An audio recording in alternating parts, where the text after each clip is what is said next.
Je suis une physicienne.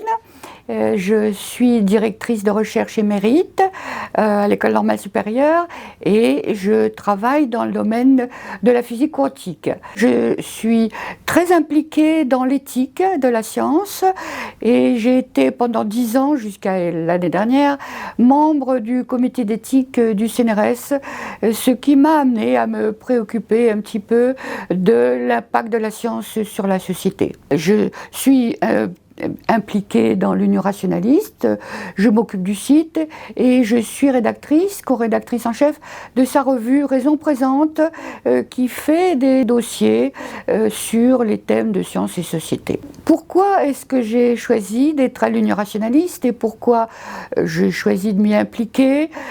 C'est assez relativement récent, mais cela résulte malgré tout d'un attachement très profond au métier de chercheur et au métier de scientifique. Je pense que la science, ou du moins la méthode scientifique qui va avec, est indispensable pour les progrès de la société. J'ai une grande confiance dans l'importance de faire progresser les connaissances avec la recherche, avec les chercheurs et aussi avec la population et les citoyens qui doivent aussi y participer avec leur perception. Je suis attachée au fait que la science progresse avec rigueur, met le doute en avant, discute ses incertitudes et que tout cela est fondé sur une recherche de la vérité. Alors ce mot ne plaît pas forcément à tout le monde, mais tout de même, il veut dire que l'on se fonde sur des faits, sur des connaissances qui sont réfutables et qui seront réfutées si elles ne peuvent pas être vérifiées dans le futur. Après, les besoins de la nutrition, les besoins du sommeil, on a besoin aussi de la connaissance, on a besoin de connaître le monde qui nous entoure et ça fait partie des valeurs que défend l'Union rationaliste et ces valeurs vont avec aussi le besoin de liberté. Les scientifiques sont responsables des connaissances qu'ils livrent au public et aux politiques aussi, via les médias qui sont le vecteur intermédiaire.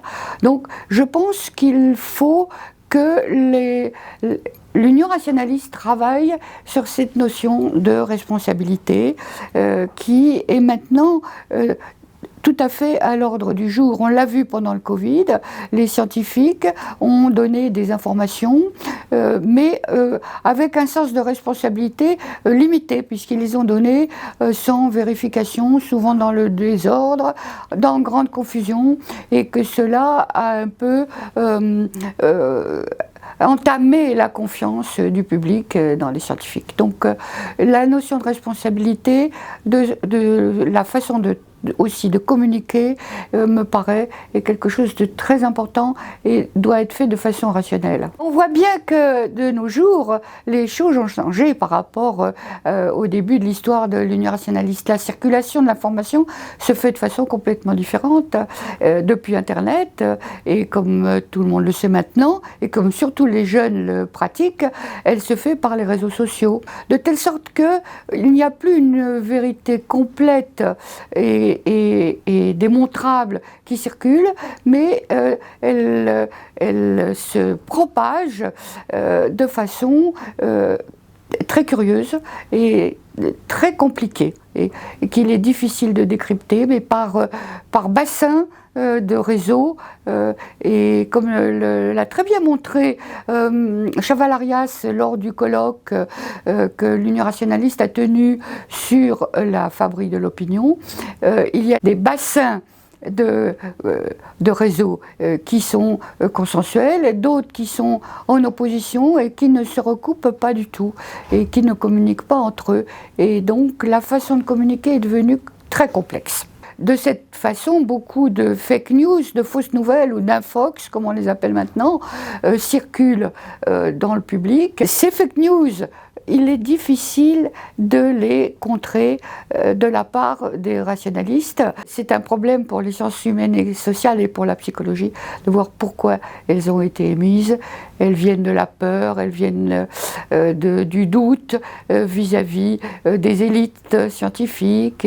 Il y a un peu de populisme scientifique dans tout ça. Comme dit le théorème de Brandolini, il est beaucoup plus facile d'émettre une fausse nouvelle que d'expliquer pourquoi elle est fausse. Pour moi, la rationalité va avec l'adhésion à la valeur des droits de l'homme. Donc c'est la valeur de l'humanisme, de la fraternité, de la solidarité.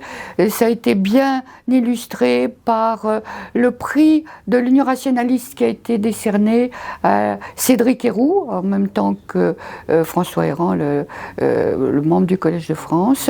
Et Cédric Héroux, par son action, en dehors des lois et en dehors du droit de l'État, a démontré que les valeurs antiracistes et de solidarité primaient sur le droit français.